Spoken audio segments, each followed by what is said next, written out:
Budget అంటే మనం expect చేసేది ఏంటో తెలుసా? ఈసారి మిడిల్ క్లాస్కి రిలీఫ్ వస్తుందిరా అని.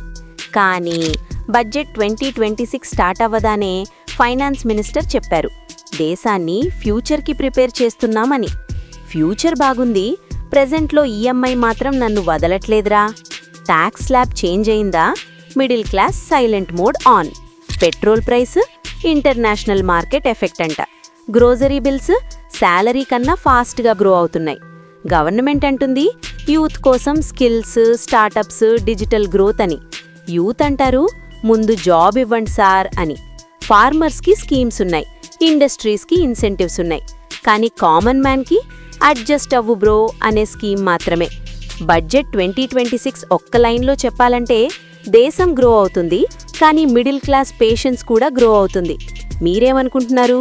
ఈ బడ్జెట్ నిజంగా హెల్ప్ చేస్తుందా లేక మనకి అలవాటైపోయిందా? కామెంట్లో చెప్పండిరా. ఈ వీడియో నిజం అనిపిస్తే షేర్ చేయండి.